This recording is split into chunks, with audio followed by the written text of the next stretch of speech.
ओम हेउची सर्वश्रेष्ठ मंत्र।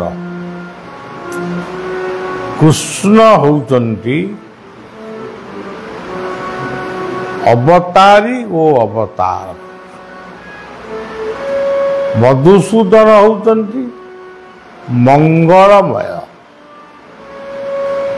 वासुदेव होउचंती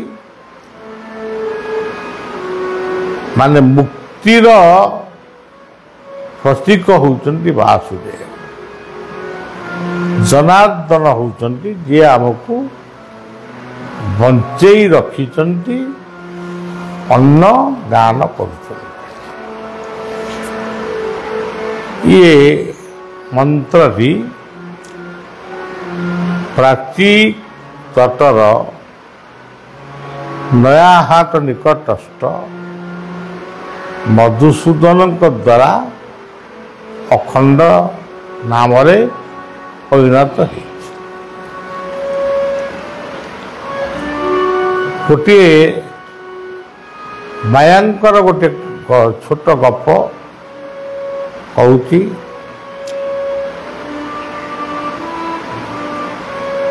गोटे शुआ थिला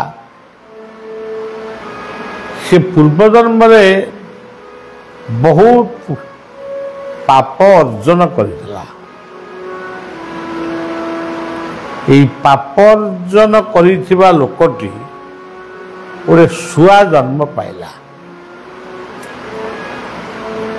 ठीक से समय रे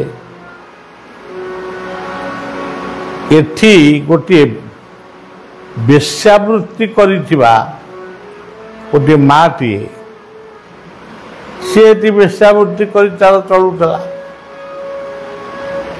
दिने ये वेश्यावृत्ति करुवा माटी चिंता कला जे मु केमिटी ये वेश्यावृत्ति करुची ये पापरु मु केमिटी मुक्ति हेबी। भगवान कर संजोग एक स्वतंत्र से लीला को बुझिबा कष्ट। किछि समय परे गोटे शुआ आसिकरी ता घरे प्रवेश कला। से शुआटी की देखिकी ये माटी से शुआटी की धइला। ताकू गोटे पंजरी भीतर रखिला अति जत्न। सी तो जानी नहीं ये जने पापी लोक शुआ बोली। शुआटी शुआ पाखरे ये लोग आम बेश्याटी सबुबले राम राम राम राम रामंकर मंत्र पढ़े। शुआ ताकू शुणिकी से राम राम मंत्र जप करिवार लगे। शुआ भी राम राम कहला। ये बेश्या माटी भी राम राम कहला। इमती गोटे समय आसिला गोटे दिन दुई जनकर मृत्यु है। शुआर मृत्यु है एवं बेश्या माटर मृत्यु है। जमदूत और विष्णुदूत उभय आते। जमदूत माने कहले ये शुआ पूर्व जन्म माँ अत्याचारी थिला। ये जमपुर को ये वेश्यावृत्ति कर चलुला। ये भी जमपुर को। विष्णुदूत माने कहले ना आमे ये दुई जन को वैकुंठ को। उभय भीतर युद्ध था। युद्ध जमदूत माने हारिले। सी जमराजा पाखे पहुँचिक कहले କହିଲେ ଆପଣ ସୂର୍ଯ୍ୟଙ୍କର ପୁତ୍ର, ଆପଣ ଆଜି ହାରିଗଲେ। ଆମେ ହାରିଲୁ ମାନେ ଆପଣ ହାରିଲେ। କଥା କ'ଣ? ସେ କଥାଟିକୁ ସେମାନେ ଯମରାଜାଙ୍କ ପାଖରେ ଯେତେବେଳେ କହିଲେ, ଯମରାଜା କହିଲେ ନା, ତୁମେ ଭୁଲ କରିଛ। ମୃତ୍ୟୁ ପୂର୍ବରୁ ବେଶ୍ୟା ରାମ ରାମ ଜପ କରିଛି। ଶୁଆ ମଧ୍ୟ ରାମ ରାମ ଜପ କରୁ କରୁ ତାର ମଧ୍ୟ ମୃତ୍ୟୁ ହେଇଛି। এই ପବିତ୍ର ରାମ ନାମ ଉଭୟଙ୍କୁ ମୁକ୍ତିର ରାସ୍ତା ଦେଖେଇଛି। ତେଣୁ ତୁମେ ସେମାନଙ୍କୁ ଦଣ୍ଡିତ କରିବା ତୁମର ଅଧିକାର ନାହିଁ। ଏଠି କହିବାର ଉଦ୍ଦେଶ୍ୟ ହେଉଛି, ଆମେ ଯଦି ମନେ କରାଯାଉ ଆମେ ଯଦି ଖରାପ ମଣିଷ, ଜୀବନରେ ଭୁଲ ତ୍ରୁଟି ଆମମାନଙ୍କ ଜୀବନରେ ଆସୁଛି, ଆସିବ ମଧ୍ୟ। ଆମେ ଯଦି ଭୁଲ ମଣିଷ, ତାହେଲେ ପବିତ୍ର ରାମ ନାମ ଯଦି ଆମେ କରିବା, ଯଦି ଆମେ ଭଗବାନଙ୍କର ନାମ ନବା, ନିଜର ଭୁଲ ପାଇଁ ଆମେ ଅନୁତାପ କରିବା ଯେ ଏଭଳି ଭୁଲ କରିବା ଉଚିତ ନୁହେଁ। ଏଇ କଥାଟାକୁ ଯଦି ମନ ଭିତରେ ନେବା, ତାହେଲେ ଆମେ ନିଶ୍ଚିତ ଉଦ୍ଧାର ପାଇବା। ଖାଲି ଆମେ ଉଦ୍ଧାର ପାଇବାନି, ଆମ ସହିତ ଯିଏ ସଂଯୋଗ ବା ଯୋଗସୂତ୍ର ରକ୍ଷା କରିବେ, ସିଏ ମଧ୍ୟ ଉଦ୍ଧାର ହେବେ। ତେଣୁ ଭଲ ଲୋକଙ୍କ ପାଖରେ ବସିବା, ସେ ପାପୀ ହେଇପାରେ, ସେ ବର୍ତ୍ତମାନ ଭଲ ଲୋକ ହେଇଯାଇଛି, ତାର ସଂସ୍ପର୍ଶରେ ଆସିବା, ତାର କଥାକୁ ମନ ଦେଇ ଶୁଣିବା, ତାକୁ ପାଳିବା। ତେଣୁ ଏଇ ଯେଉଁ ସତ୍ସଙ୍ଗ ସୁସଙ୍ଗ ମଣିଷ କରିବ, ନିଶ୍ଚିତ ଭାବରେ ସେ ମଣିଷଟି ଉଦ୍ଧାର ହେବ। ମୋର ଦେଖିବାରେ ଗୋଟିଏ ବ୍ୟକ୍ତି, ସେ ମାଳିଘର ବ୍ୟକ୍ତିଟି, ସେ ପାଲା ବହୁତ ସୁନ୍ଦର ପାଲା ଗାଉଥିଲେ, ଫୁଲମାଳ ବିକ୍ରି କରୁଥିଲେ। ତାଙ୍କର କିଛି ଯଜମାନ ଥିଲା, ସେ ଫୁଲମାଳ ଦିଅନ୍ତି। ତାଙ୍କ ପାଖରେ ବସିଲେ ବିଭିନ୍ନ ପ୍ରକାରର ମାନେ ଶାସ୍ତ୍ରୀୟ ଆଲୋଚନା ମଧ୍ୟ ହୁଏ, କିନ୍ତୁ ଅତ୍ୟନ୍ତ ଗରିବ। କଥା ଗୁଡ଼ାକ ଶୁଣିଲେ କେହି ଭାବିବନି ଯେ ଏ ଜଣେ ଗରିବ, ଧନହୀନ ଗରିବ, ମନହୀନ ଗରିବ ନୁହେଁ। ତାଙ୍କର 2-3ଟି ଜାଗା ଥିଲା, ସେ ଘରେ ବେଶୀ ରହିପାରୁନଥିଲେ, କାରଣ ଘରେ ତାଙ୍କର ଖାଦ୍ୟପେୟର ଟିକେ ଚଟକ ଦରକାର, ମାନେ ଭଲ, ତାକୁ ସେ ପାଉନଥିଲେ, ତେଣୁ ସେ ଖାଉନଥିଲେ। ସେ ଦୁଇଟି ଘର ମୋ ଜାଣିବାରେ ସେ ଆସି ସନ୍ଧ୍ୟାବେଳେ ଫୁଲ ଲୋକଙ୍କୁ ଦେବେ। ଏଇ ଶିଶୁ ଅନନ୍ତ ଆଶ୍ରମର ସେ ମଧ୍ୟ ମାଳି ଥିଲେ, ସେ ଗୁରୁ ଗ୍ରହଣ କରିଥିଲେ। ତାଙ୍କର ଗୁରୁ ହେଉଛନ୍ତି କ୍ଷମାନିଧି ପରମହଂସ। ଦୟାନିଧି ପରମହଂସଙ୍କର ଶିଷ୍ୟ କ୍ଷମାନିଧି ପରମହଂସ। ସେ କ୍ଷମାନିଧିଙ୍କ ଠାରୁ ଦୀକ୍ଷା ବି ନେଇ ସେ ଭାଗବତ ସନ୍ଧ୍ୟାବେଳେ ଆସି ପହଞ୍ଚିଲେ ଭାଗବତ ଅଧ୍ୟାୟ ପଢ଼ା ହେବ।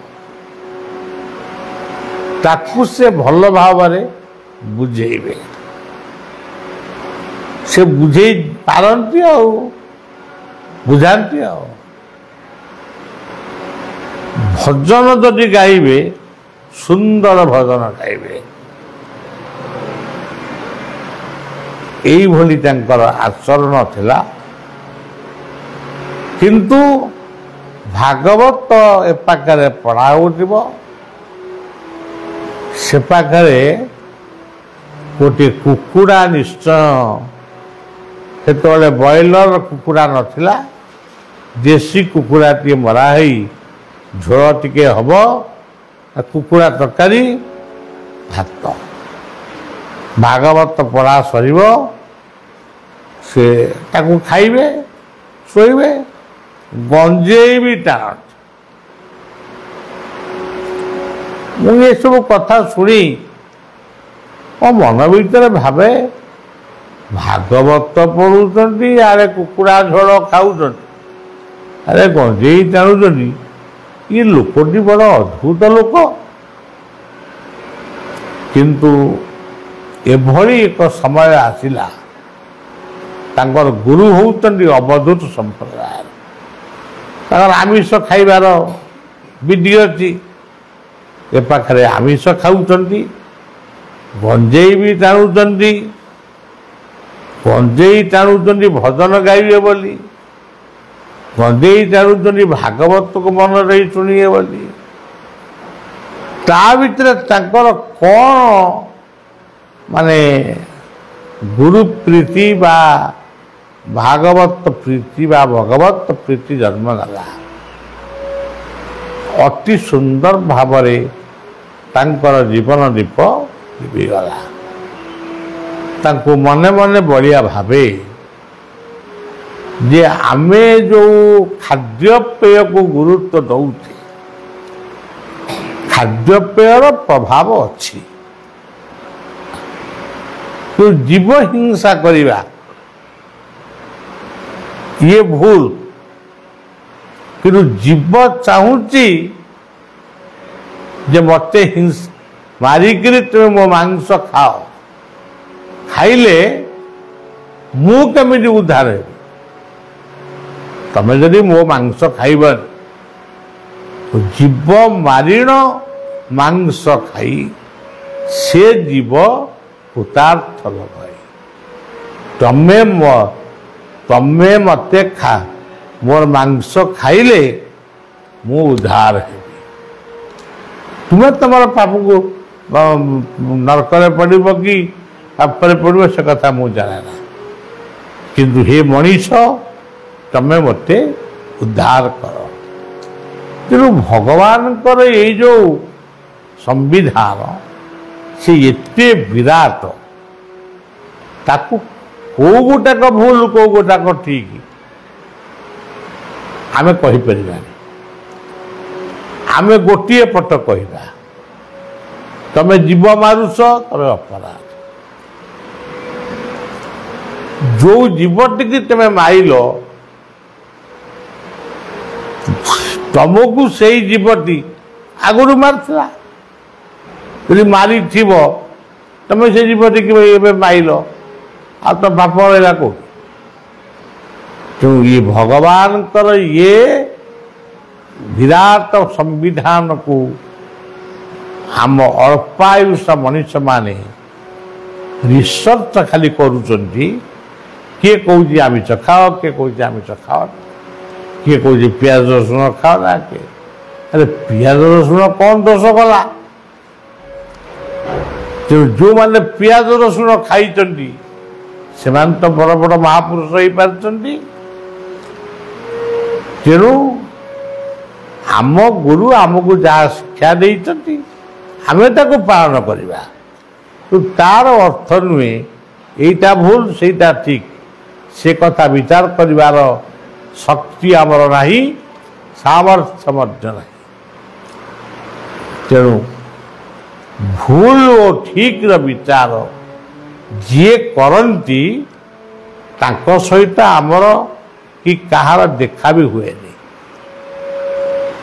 କେହି କେହି ଭାଗ୍ୟବାନ ସାଧକ ତାଙ୍କୁ ଅନୁଭବ କରିଛନ୍ତି, ଏମିତି ବସିକିରି ଦୁଃଖ ସୁଖ ବି ହେଇନାହାନ୍ତି, ଅନୁଭବ କରିଛନ୍ତି।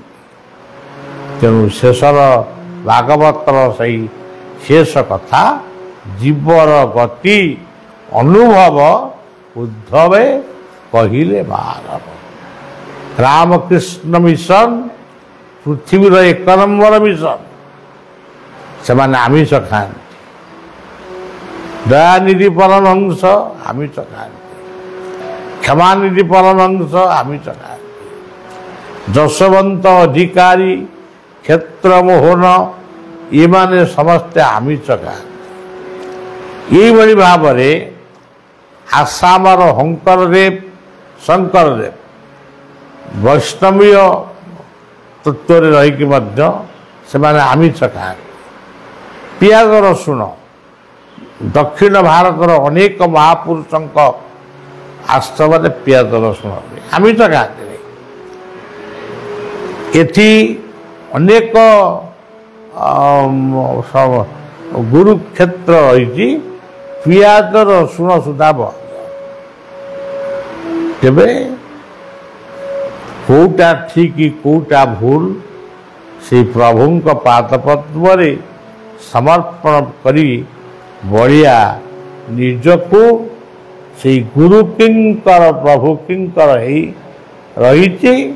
ଏବଂ କ'ଣ ଖାଉଛ ଖାଅ, କ'ଣ ପିନ୍ଧୁଛ ପିନ୍ଧ, କିନ୍ତୁ ଭଲ ମନର ମଣିଷ ହୁଅ, ଭଲ ମଣିଷ ପାଖରେ ବସ ଏବଂ ଭଗବତ ନାମରେ ବିଶ୍ୱାସ ରଖ, ଭଜନ କର। ଏତିକି ହେଉଛି ବଳିଆର ନିବେଦନ। ଆମେ ବର୍ତ୍ତମାନ ବୈକୁଣ୍ଠଙ୍କର ଗୋଟିଏ ସଙ୍ଗୀତ ମଧୁଙ୍କର ପୂର୍ବଟା କ'ଣ ଗାଇଥିଲ? ଏବେ କାହାର ଗାଇବ? ଏବେ ମଧୁଙ୍କର ଗାଇବ? ନାଇଁ, ମଧୁଙ୍କର ତ ଗାୟା ହେଇଛି। ଏବେ ଜୟ ଗୁରୁ ବୈକୁଣ୍ଠଙ୍କର ବର।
ओम कृष्ण मधुसूदन वासुदेव जनार्दन।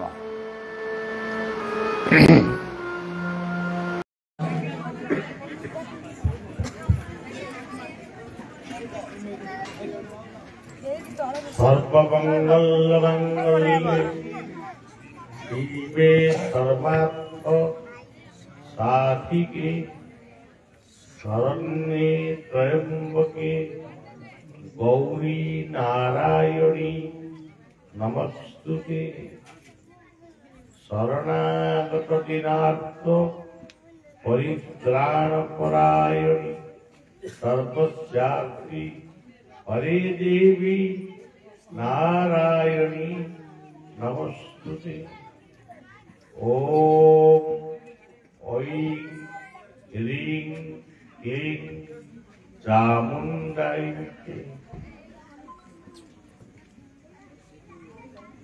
ମା କ୍ଷେତ୍ରପାଳ ନାମଟି ଅତି ସୁନ୍ଦର। ତାଙ୍କର ଶ୍ରୀମୂର୍ତ୍ତି ଦର୍ଶନ କଲି। ଆଜି ଗୋଟିଏ ପବିତ୍ର ଦିନ। ଏ ଗ୍ରାମର ଅଧିବାସୀ ମାନେ ମୁରବୀ ମାନେ ଏ ମନ୍ଦିର ଆରମ୍ଭ ଠାରୁ ଏଯାବତ ସେମାନେ ତାଙ୍କର ଶ୍ରଦ୍ଧା ସେ ବଜାୟ ରଖିଛନ୍ତି। ସବୁବେଳେ ମନ୍ଦିର କାର୍ଯ୍ୟ ଆରମ୍ଭ କେମିତି হবে, ଠାକୁରାଣୀ କେମିତି ମନ୍ଦିରକୁ ଆସିବେ, ଏସବୁ କଥା ସେ ପ୍ରାୟ ମତେ କୁହନ୍ତି। ତେବେ ଦେଖନ୍ତୁ ମାର ଦୟା କେମିତି। ବଳିଆ ଯାଇଥିଲା ଛତିଶଗଡ଼ର ରାୟପୁର। ରାୟପୁରରୁ ମୁଁ ଯାଇଥାନ୍ତି ମଧ୍ୟପ୍ରଦେଶ। ବାଟରେ ଗୋଟେ ଯୋଉଠି ଜାଗାରେ ରହିଥାନ୍ତି ମଧ୍ୟପ୍ରଦେଶରେ କାର୍ଯ୍ୟ ସାରି ସେଇଠୁ ଯାଇଥାନ୍ତି ରାଜସ୍ଥାନ। ରାଜସ୍ଥାନରୁ କାମ ସାରି ତାପରେ ଆସିଥାନ୍ତି ବୃନ୍ଦାବନ। ରାଜସ୍ଥାନରେ ଭାଗବତ କଥା ହବ, ବୃନ୍ଦାବନରେ 7 ଦିନ ଭାଗବତ, ନୈମିଷାରଣ୍ୟରେ 7 ଦିନ ଭାଗବତ, ତାପରେ ଗଙ୍ଗା ଗଣ୍ଡୁକୀ ତୀର୍ଥରେ ସେଠି 2-3 ଦିନ ଭାଗବତ କି ଗୀତା ଯାହା ହବ। ଅଯୋଧ୍ୟା ରାମ ଜନ୍ମଭୂମିରେ ଦିନେ 2 ଦିନ ରାମ କଥା ହବ। ଏତେ ଗୁଡ଼ିଏ କାମକୁ ନେଇକିରି ବଢିଆ ଯାଇଥାଏ। କିନ୍ତୁ ଦେଖନ୍ତୁ ମୁଁ କାହିଁକି ଫେରିଲି ମୁଁ ଏବେ ଜାଣେ। ହଠାତ୍ ମୋ ମନ ଭିତରେ ଆସିଲା ମୁଁ ମଧ୍ୟପ୍ରଦେଶରେ ଆମରି ଆଶ୍ରମ ଆମ ବାବାଜୀ ଥିଲେ ସେଠି। ମୁଁ ତାଙ୍କୁ ମନା କରିଦେଲି, ନା ନା ମୋର ଦେହ ଭଲ ଲାଗୁନି, ମନ ବି ଭଲ ଲାଗୁନି, ମୁଁ ଆଶ୍ରମକୁ ଫେରିଯିବି। ଆଶ୍ରମରେ 4-5 ଦିନ 6 ଦିନ ରହିବି, ତାପରେ ମୁଁ ବୃନ୍ଦାବନ ଆସିବି। ଏଠିକି ଆସିବା ପରେ ଆମର ଶିବାସ ଦାସ ଯିଏ ବାବାଜୀ କୁଣ୍ଡୁ ଭାଇ, ସିଏ ଏଇ ଗ୍ରାମର କଥାଟାକୁ ମତେ ଜଣେଇଲେ। 2ଟି ଅନୁଷ୍ଠାନ କଥା। ଗୋଟେ ଏରସମା ଅଞ୍ଚଳର ଯୁବକ ମାନେ ସିଏ ସେଠି 3 ଥର ଖଣ୍ଡେ ଆସିକି ମତେ କହିଛନ୍ତି, ଆପଣ ମାନେ 5 ଥର ବି କହିଛନ୍ତି ଆସି ନିଶ୍ଚୟ ଯିବି ବୋଲି କହିଛି, କିନ୍ତୁ ମୋର ମନେ ନାହିଁ कि मते किए मने पकेइबाकू मने पकेइना तेणु देखु मनीष सब कथा भूली जाए किंतु आमे जो मानक भावुचु पत्थर बा सीमेंट बा पितलर मूर्ति आमर किछि धर्म संप्रदाय लोक माने से माने ये मूर्ति पूजा को कहवा सुविधा होउची मूर्तिर जदि शक्ति अच्छी तार चोर केमती मूर्ति की चोरी कर गला मु तार उत्तर दिए जे मूर्ति की चोरी कर ठाकुर माने से माने सुंदर भावरे चंडी करुचंडी एवं क्षेत्रपाल को आहुति क्षेत्रपाल ये स्वतंत्र धरा दो किए गोटे आसो कम ये क्षेत्रपाल मूर्ति को नहीं पड़े नहीं जीव पुणी आउ गोटे क्षेत्रपाल मूर्ति तैयारी हम मूर्ति को चोरी करके नहीं पाए कि क्षेत्रपाल को कई चोरी करें आपण मैंने जानी नथिबे बोटे शुणिथिबे कला पहाड़ जगन्नाथ को पोड़ी जाला एबे जगन्नाथ अछंती कि कला पहाड़ पर आम जगन्नाथ को चिलिका भितर लुचई रखिले बरुणई खोर्धा बरुणई पहाड़ लुचई रखिले सुभद्रा को आम कुजंगरे समुद्र विसर्जन कले किंतु एमिति समय आसी कलिकता वयस्क व्यक्ति अच्छी से माने जानी थिबे बा सुनी थिबे सेतबेले कलरा रोग बसंत रोग एते होउतला गोटे गोटे गाँ रे एते माने गोटे गाँ लोक शून्य हो जाए आम सब पिला दिन जो मो आई माँ निशामणी जेमी कोड़े मु शुए सी सब ये गप कर आमको आश्चर्य लगे आज देखुं हईजा अच्छी बसंत कौटी हो कौटी कौन हो यही सेतबेले गाँ लोक माने एकत्र जमती आपण माने आज ब्राह्मण माँ ठाकुर मान को डाकिकी प्रतिष्ठा कर ग्रामवासी माने ग्राम्य देवी को मार्जना कर ग्राम कीर्तन कर भागवत पाठ कर मु तो आपणकर टिगिरिया ग्राम को आसी भागवत 1970 मसीह जो नीर बाबू बसी यही बाटे कांधे मुझे कांधे बसिकी मत 17 वर्ष बयस ये से पूरा युवक मत टेकी नहीं पड़े मोर मन अच्छी नुआपड़ा कि टिगिरिया ये जो ग्राम टिगिरिया बोली कहते जो 1970 मसीह शिशु अनंत आविर्भाव है यही ग्रामर व्यक्ति माने बेसी आश्रम सहित संपर्क रखते मोर मन अच्छी मु केन्द्रापड़ा बड़देवी जी पाखक आसी ये टिगिरिया गाँ टाक बुलिकी जाइली बोधे नीरव से कि गाँव दी पाखे लोक माने माँ माने वो पाद धोई बंदापना करते पाद धुआटा मोर एत बेसी मत ज्वर भी टिगिरियार आमर जड़े व्यक्ति ना कहवा ठीक हेनी सी मत जगिक खर्दा ग्रामर आउ जड़े व्यक्ति नरहरि नायक सी मत जगिक ଟିକିରିଆ ଖୋର୍ଦ୍ଧା ये दीटा मौजार कथा मोर आज सबुदिन मने पड़े आश्रम से कथा आलोचना कर गोटे चंद्रमणि नना थे आपणकर टिगिरिया कि खर्दार एते सुंदर से डालमा करती। जय जगन्नाथ, जय शिशु अनंत, जय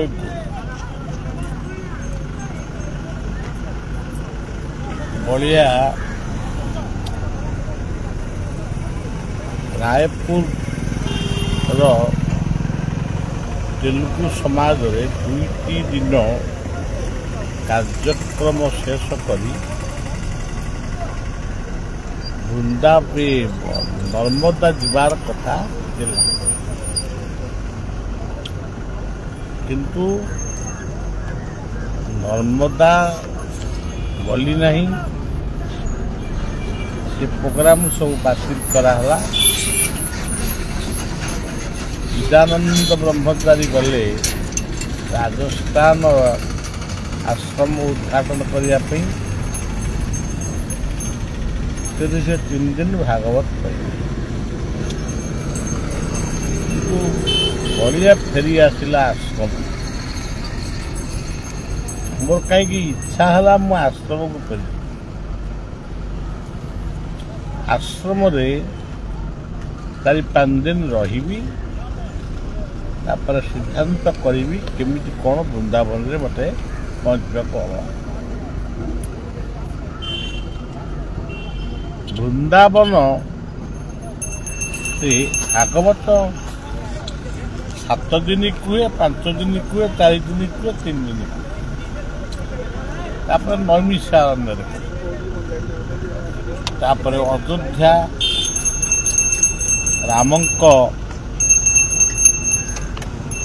अयोध्या राम जन्मभूमि 2 दिन रामंक कथा कह। गोटे कथा मन रखु, तीर्थ आम भारतर गोटे महान तीर्थ हूँ जगन्नाथ क्षेत्र। क्षेत्राणां सर्वक्षेत्राणां राधा श्री पुरुषोत्तम, देवानां सर्वदेवानां राधा श्री। तीर्थ क्षेत्र जहाँ तीर्थ सृष्टि तांकरी कथा कहवा, तांकरी कथा शुणा ये गोटे सबुठारु आम मान भाग्यवान कथा। तेणु सज्जन जो माने भागवत शुणिया जाऊँ जो माने घरे रहिबे जोटी से माने घरे बसी फोन माध्यम आपण माने लाइव सुनी पारिबे भागवत कथा। वो भागवतर एक नूतन दिगंत जुगोपयोगी कथा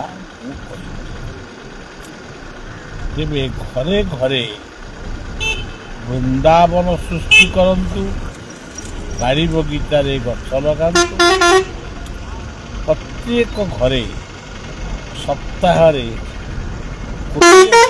गोटे दिन हेले भी समस्ते मिलमिशि गोटे आनंद बजार सृष्टि करते।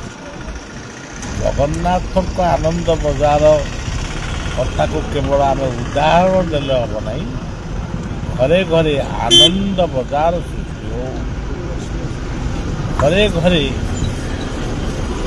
राम लक्ष्मण भरत शत्रुघ्न भली आई भौणीर पवित्र संपर्क एवं जो महापुरुष माने ये पृथ्वी जन्मग्रहण करिसंती, जो कथा आमको शिखई आमे ताकू शिखिबा, ଏବଂ ମନେ ରଖିବା ଜୀବନରେ ପାଳନ କରିବା।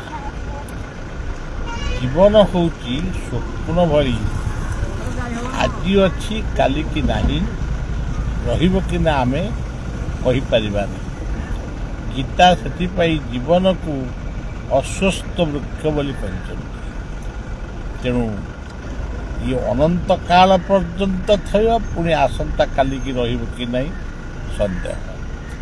ତେଣୁ ସଜ୍ଜନ, ଜଗନ୍ନାଥଙ୍କ ନାମରେ ଘରେ ଘରେ ଆନନ୍ଦ ବଜାର ସୃଷ୍ଟି କର, ରାମଙ୍କ ନାମରେ ଜଙ୍ଗଲ ସୃଷ୍ଟି କର ଏବଂ କୃଷ୍ଣଙ୍କ ନାମରେ ବୃନ୍ଦାବନ ସୃଷ୍ଟି କର। ବର୍ତ୍ତମାନ ସମାଜ ପାଇଁ ପରିବାର ଓ ପରିବେଶ ଦୁଇଟି କଥା ବର୍ତ୍ତମାନ ଅସଜଡ଼ା ହୋଇଯାଇଛି। ଆକୁ ସଜାଡ଼ିବା ପାଇଁ ଚେଷ୍ଟା କର, ଶୃଙ୍ଖଳିତ କର। ମନ୍ଦିରର ଆଉ ଆବଶ୍ୟକ ନାହିଁ। ଜୀବନ ମନ୍ଦିରକୁ ମଦ୍ୟ ମାଦକ ଠାରୁ ଦୂରେଇ ନେଇ ଜୀବନକୁ ଗୋଟିଏ ସୁନ୍ଦର ମନ୍ଦିର କର, ପରିବାରକୁ ବୈକୁଣ୍ଠ କର ଏବଂ ପରିବେଶକୁ କୈଳାସ କର। ମୁଁ ରେଢ଼ାଖୋଲ ବୟନ୍ଦା ପାଖରୁ ମୁଁ ଆପଣମାନଙ୍କୁ ବାର୍ତ୍ତା ଦେଲି। ମୁଁ 4-5 ଦିନ ଆଶ୍ରମରେ ରହିବି, ତାପରେ ମୁଁ ଫେରିଯିବି। ପୁଣି ମୋର ବୃନ୍ଦାବନ ଯିବି ଏବଂ ବୃନ୍ଦାବନ ଇତ୍ୟାଦି ନୈମିଷାରଣ୍ୟ ଏସବୁ ଜାଗାରେ ଭାଗବତ କଥା କହି ଅଯୋଧ୍ୟାର ରାମ ମନ୍ଦିରରେ ନୂତନ ରାମାୟଣ କହିବି। ସେଠି ରାବଣ ଚରିତ ମାନସ କହିବି। ଏତିକି କହି କଥାଟି ରଖିଲି। ଜୟ ଗୁରୁ, ଜୟ ଜଗନ୍ନାଥ, ଜୟ ଶ୍ରୀରାମ।